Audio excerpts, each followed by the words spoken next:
बोले अब जो है वो हम यहाँ पर एक और ऑप्शन रख रहे हैं जनाब, मैनेज कस्टमर। और मैनेज कस्टमर के क्लिक के ऊपर मैं यहाँ पर जो है वो एक नया फॉर्म ऐड करवा लेता हूँ, विंडोज़ फॉर्म, और उसका नाम मैं रख देता हूँ मैनेज कस्टमर। मैनेज कस्टमर जो है मैं यहाँ पर कॉल करूँगा। मैंने लिखा manage customer, mc equals to new manage customer, फिर मैंने लिखा mc.mdi parent equals to this, और फिर मैंने लिखा mc.show, तो ये शो कर देगा। अब ये आपका जो है वो जनाब mc वाला फॉर्म है। mc वाले फॉर्म के अंदर जो है वो अब मैं अपडेट करना चाहता हूँ, मॉडिफाई करना चाहता हूँ, डिलीट करना चाहता हूँ कस्टमर्स को। तो क्या करना पड़ेगा, अप्रोच वही है आपकी, आप वही लिस्ट बॉक्स यहाँ पर ले लें, इसमें आप सारे कस्टमर्स की लिस्ट दिखा दें, उनका नाम दिखा दें। तो यहाँ पे फॉर्म लोड के ऊपर, यानी कि मैनेज कस्टमर अंडरस्कोर लोड के अंदर हम डेटाबेस से डेटा मंगवाएंगे और उसको किस पे दिखाएंगे, लिस्ट बॉक्स पे। तो तरीक़ेकार वही है, आप बनाएंगे एक अदद डेटा सेट,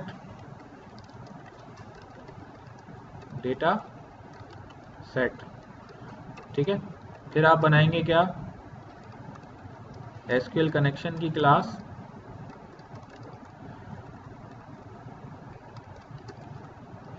और उसके लिए आपको चाहिए होगा system dot data dot SQL client, ठीक है। तो यहाँ पे मैंने लिखा न्यू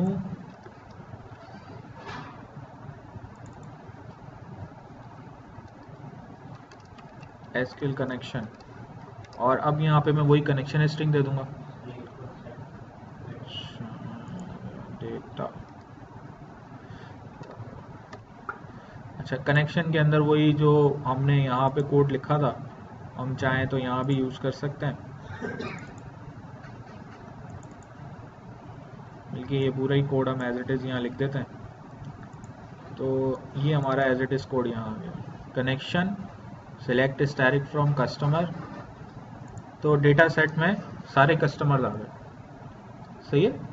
अब देखिए मैं यहाँ लिख रहा हूँ for each data raw dr in ds dot tables, और जो ये कस्टमर वाला टेबल है डॉट रॉस, इसकी एक एक रॉ के ऊपर अब मैं एक लूप लगा रहा हूँ। अब यहाँ पे मैं फॉर का या वाइल का लूप नहीं लगा सकता, ठीक है। फॉर का लूप, वाइल का, वो इस काम के लिए नहीं बना, इस काम के लिए फॉर ईच का लूप है। ये क्या करेगा कि हर आइट्रेशन में इस टेबल के अंदर से एक एक रॉ उठाता जाएगा और ये नया ऑब्जेक्ट बनाता रहेगा। तो अब मैं क्या कर रहा हूँ कि ये एक लूप चला दिया मैंने तमाम रॉस के ऊपर, और अब मैं क्या करूँगा, हर आइट्रेशन में जो लिस्ट बॉक्स 1 है उसके अंदर जो है वो ऐड करवाऊँगा आइटम्स डॉट ऐड, और ऐड क्या करवा रहा हूँ मैं, ऐड करवा रहा हूँ जनाब dr, और ऐसे करके मैंने इसमें ऐड करवा दिया,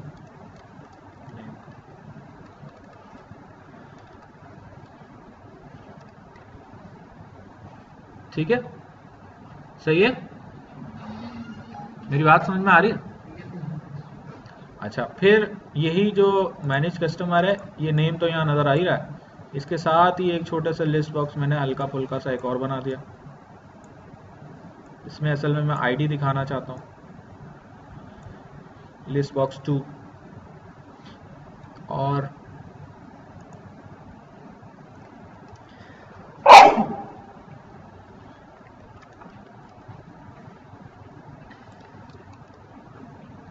इसमें मैंने लिखा list box 2 dot items dot add dr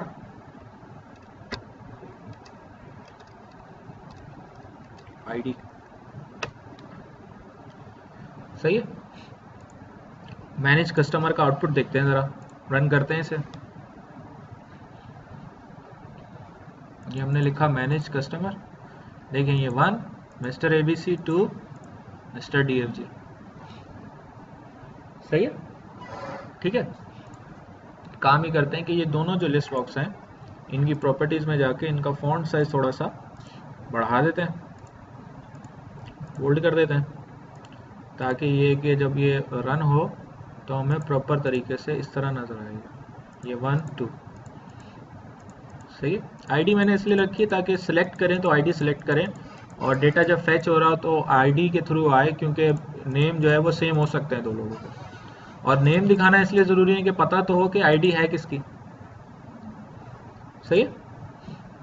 अच्छा, फिर ये जो ऐड कस्टमर था इसके अंदर ये सारी फील्ड थी, मैं ये सेलेक्ट कर रहा हूँ इस तरीके से, इसको मैंने कॉपी किया, मैनेज कस्टमर पे गया, यहाँ पे आके मैंने पेस्ट कर दिया। सही है। अच्छा, लेबल वगैरह तो आ गए, लेकिन ज़ाहिर है टेक्स्ट बॉक्सेस की आईडी मुझे जनरेट दिखनी पड़ेगी, वही है कस्टमर नेम है, कस्टमर फ़ोन नंबर, रिपीट तो हुआ नहीं, बस बटन की प्रॉपर्टीज़ में जाके मैं यहाँ पर लिखूँगा अपडेट दिस कस्टमर। सही है।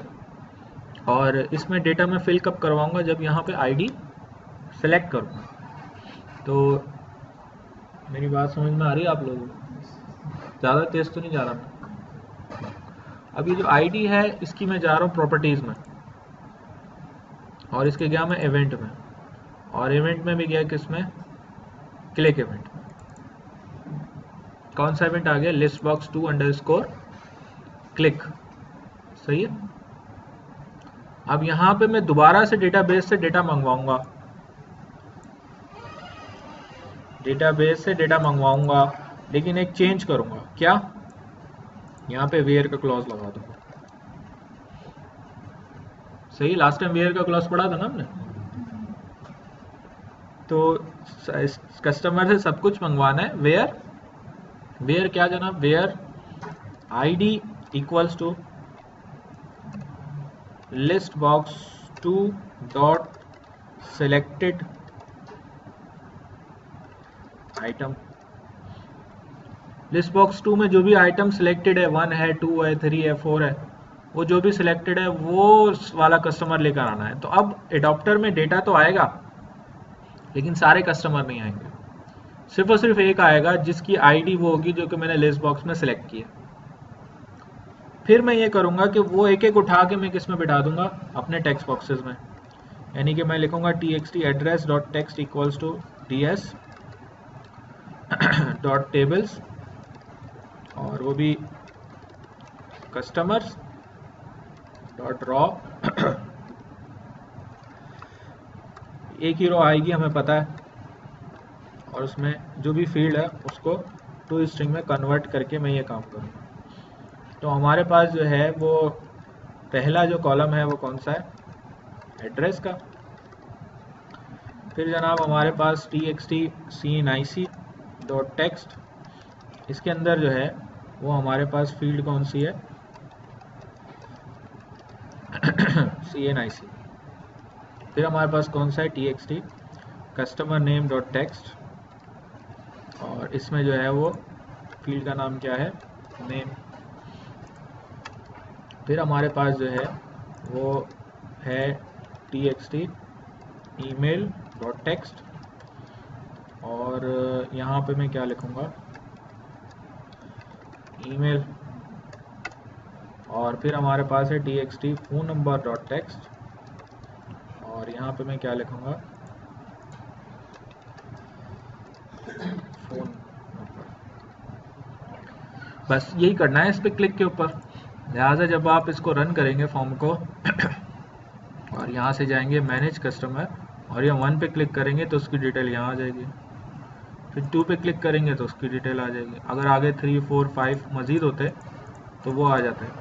या जैसे इसको बंद करें, आप दोबारा कस्टमर पे जाएं, अब आपने एक नया कस्टमर ऐड कर दिया, आपने कहा मिस्टर ZXC, और इनका कोई फ़ोन नंबर बता दिया, और इनका कोई एड्रेस बता दिया, और इनका कुछ ईमेल बता दिया zxc@gmail.com, ये इनका CNIC नंबर बताया। ऐड न्यू कस्टमर पे क्लिक किया, कस्टमर एडेड सक्सेसफुली। अब आप गए यहाँ से मैनेज कस्टमर, तो देखेंगे तीसरा भी यहाँ पर मौजूद है। सही है। पहला, दूसरा, तीसरा, जो भी आपने मॉडिफाई करना है वो आपने सेलेक्ट किया, उसकी डिटेल यहाँ होगी। फिर आप अपडेट दिस कस्टमर पे क्लिक कर सकते हैं। तो अपडेट दिस कस्टमर जो है वो यहाँ पर मौजूद है। इसके क्लिक के ऊपर अब आप आ गए यहाँ पर, सही।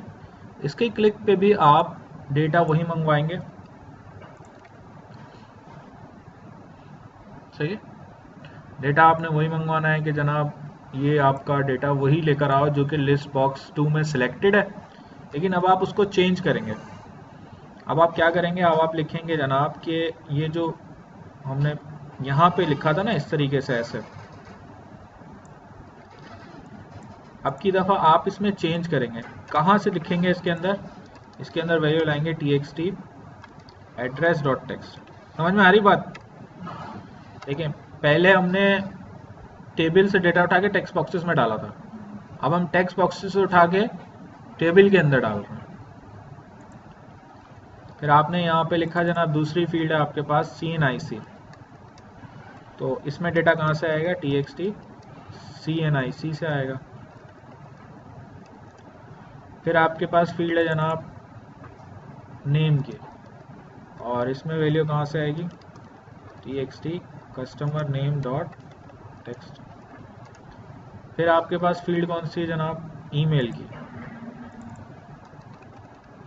और ईमेल में डेटा कहाँ से आएगा, txt ईमेल डॉट टेक्स्ट।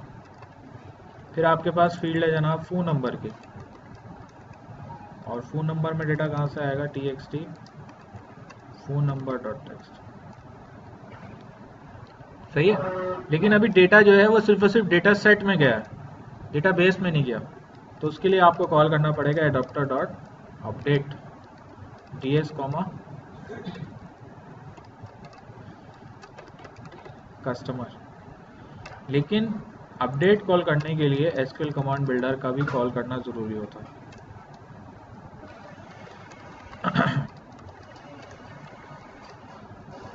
और उसमें आप ये एडाप्टर पास कर देंगे, सही है, ठीक है। चल आगे देख लेते हैं। एक काम करते हैं, यहाँ पे एक मैसेज भी दिखा देते हैं और टेक्स्ट बॉक्सेस को खाली भी करा देते हैं। हमने यहाँ पे करवाया था,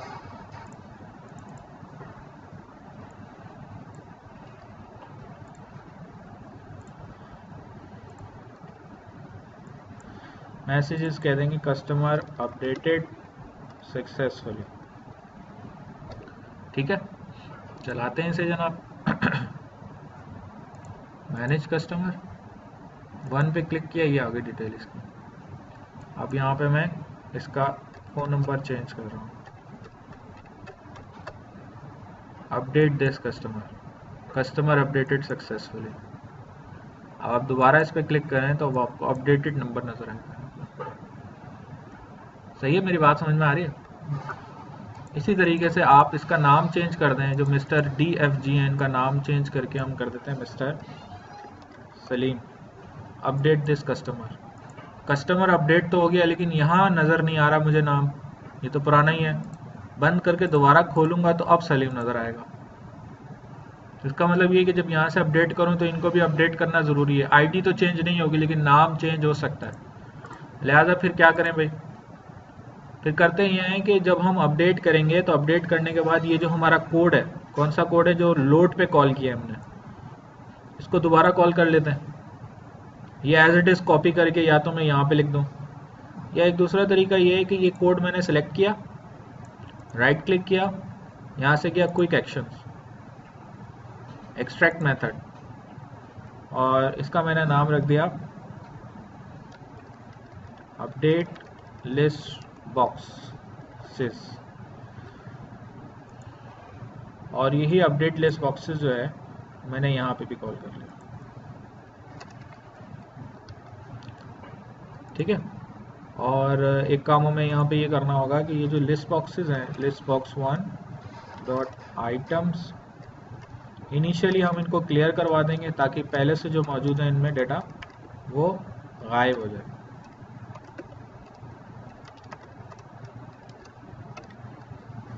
वन और टू दोनों जो है वो इनिशियली जब भी मेथड कॉल हो तो क्लियर हो जाए, उसके बाद फिर उनमें डेटा फिल हो।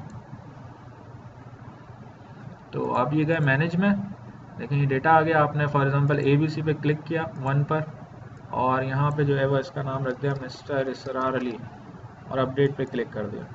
ओके, देखें यहाँ भी मिस्टर इसरार अली आ गया। सही है, ठीक है। तो अब आप जो है वो इजीली ये काम कर सकते हैं। मेरी बात समझ में आ रही है? हम्म हम्म। अच्छा, इसमें एक काम हम और भी कर सकते हैं, वो ये कर सकते हैं कि जब यहाँ पे जो है लिस्ट बॉक्स 1 पे जब क्लिक हो रहा है, कौन सा है लिस्ट बॉक्स 1 में, लिस्ट बॉक्स 2 पे जब क्लिक हो रहा है, तो उस वक्त जो है वो ये करने के साथ साथ हम एक काम और करते हैं। वो ये करते हैं कि यहाँ पे मैं लिख रहा हूँ list box 1 dot selected index equals to list box 2 dot selected index. ये मैंने क्या किया है, मैंने ये है कि अगर आप इसको दोबारा से रन करके देखें तो मैनेज कस्टमर में मैंने ZXC सिलेक्ट किया, और अब मैं यहाँ अगर 1 सेलेक्ट करूँगा तो पहले क्या हो रहा था कि ये यहाँ पे ये सिलेक्ट था, यहाँ पे ये सिलेक्ट था। तो अब मैं ये सिलेक्ट करूँगा तो ये भी सिलेक्ट हो जाएगा, तो कन्फ्यूजन नहीं होगी। मेरी बात समझ में आ रही है? लेकिन नेम सेलेक्ट करने पे ये चेंज नहीं हो रहा है, सिर्फ ID सेलेक्ट कर रहे हैं तो उसके ऊपर वो नेम भी सिलेक्ट होगा, ताकि कंफ्यूजन ना हो। ऐसा ना हो कि यहाँ ये सिलेक्टेड है और उधर 1 सिलेक्टेड है। ठीक है, सही है। हाँ, रिवर्स भी कर सकते हैं आप, ये भी कर सकते हैं, यहाँ क्लिक करें तो ये भी सिलेक्ट हो जाए, ये भी हो सकता है। दोनों में किसी वजह से नहीं कर रहा, ठीक है। बहरहाल अभी फिर ये सिलेक्ट हो तो एटलीस्ट ये जरूर सिलेक्ट हो जाए, सही है, ठीक है। अच्छा, मैनेज का अपडेट नहीं, इसकी वीडियो नहीं बन रही है, मैंने वीडियो बनाना छोड़ दी है। आप लोग देखते तो है नहीं, क्या फायदा। अच्छा, बना रहा हूँ भाई, मुझे तुमसे ज़्यादा टेंशन है वीडियो की, टेंशन ना लो। अब जनाब हमारे पास मैनेज कस्टमर के अंदर ही जो है वो डिलीट का ऑप्शन भी हम रख सकते हैं चाहे तो यहीं पे जो है वो मैंने टूल बॉक्स से गया और यहाँ पे जाके मैंने सेलेक्ट किया बटन, और ये बटन सेलेक्ट करने के बाद ऐसे करके मैं गया प्रॉपर्टीज़ में, और प्रॉपर्टीज़ में जाने के बाद यहाँ पे मैंने लिखा जनाब डिलीट, ठीक है। अब ये फ़ॉन्ट साइज डिफरेंट है, इसको ही डिलीट कर दिया, बटन को कॉपी किया, पेस्ट किया, ये दूसरा बटन आ गया, इसको मैंने रखा है यहाँ पर। इसकी प्रॉपर्टीज़ में जाके इसका टेक्स्ट चेंज कर दिया, डिलीट दिस कस्टमर, ठीक है। इसके क्लिक के ऊपर मैं डेटा डिलीट करना चाहता हूँ, सही है। तो इसके क्लिक के ऊपर डेटा डिलीट करने के लिए जनाब आप करेंगे ये कि वही डेटाबेस से डेटा मंगवाएंगे। डेटाबेस से क्या मंगवाएंगे? डेटा मंगवाएंगे, लेकिन क्या डेटा मंगवाएंगे? वो जो कि लिस्ट बॉक्स 2 में सिलेक्टेड है, ठीक है। और फिर ये करेंगे कि जब डेटा सिलेक्ट हो जाए, अब आप उन्हें उसको डिलीट करना है, लेकिन पहले कहाँ डिलीट करेंगे? डेटा सेट में, सही है। फिर उसको डेटाबेस पे अपडेट करेंगे। तो जनाब आप इसको डिलीट करने का तरीका देखें, मैं यहाँ पे लिख रहा हूँ for each data raw dr in ds dot tables customer dot rows, और फिर मैं लिख रहा हूँ dr डॉट डिलीट। ये डेटा सेट में से तो डिलीट हो गए रॉ जो भी सिलेक्ट हुई है, हालांकि एक ही रॉ थी, लेकिन फिर भी हमें फॉर ईच का लूप लगाना पड़ा क्योंकि हमें रॉज में से रॉ का ऑब्जेक्ट निकालना है। अच्छा, अब ये करने के बाद जनाब अब आप जो है वो कॉल करेंगे एडॉप्टर डॉट अपडेट। तो ये चेंजेस जो हैं वो डेटाबेस में भी अपडेट होने चाहिए, लेकिन नहीं होंगे क्योंकि आपने अभी कॉल नहीं किया क्या SQL कमांड बिल्डर। तो मैंने यहाँ पे लिखा SQL कमांड बिल्डर,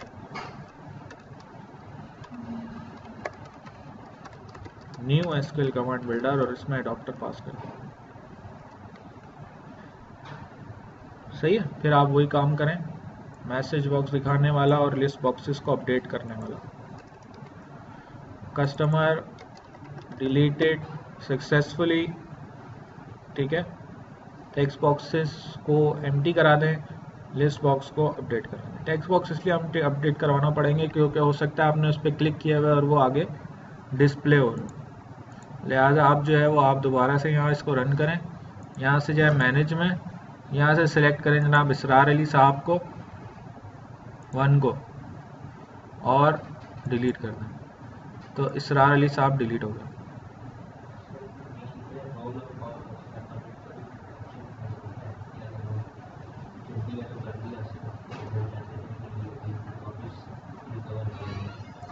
हाँ, अभी तो रोल बैक का ऑप्शन इसमें नहीं है, ठीक है।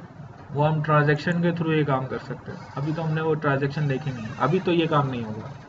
हाँ, आप ये कर सकते हैं कि फ़िलहाल मैसेज दे सकते हैं इसको, यानी कि आप आर यू श्योर का मैसेज यहाँ दे सकते हैं। वो कैसे दे सकते हैं आप यहाँ लिखेंगे if message box dot show, और यहाँ पे आप लिखेंगे जनाब आर यू श्योर,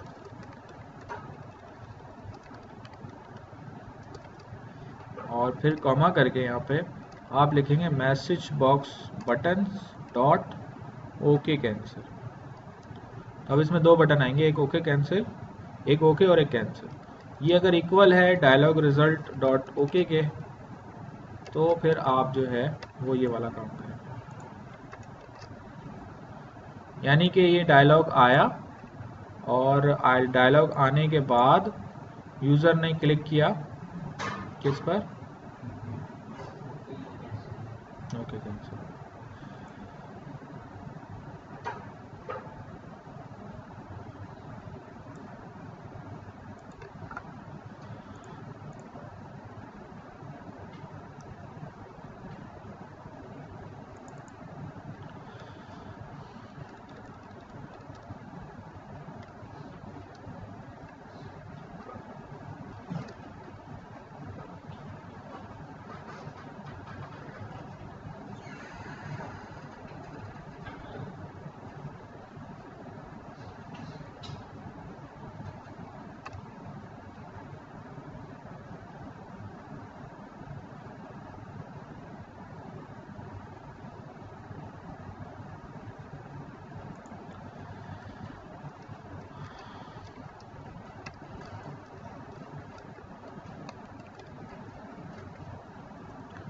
अब देखिए अब क्या होगा कि जब आप यहाँ पे क्लिक करेंगे और मैनेज पे जाएंगे और ये मैंने सेलेक्ट किया और डिलीट पे क्लिक किया तो ये कहेगा आर यू श्योर।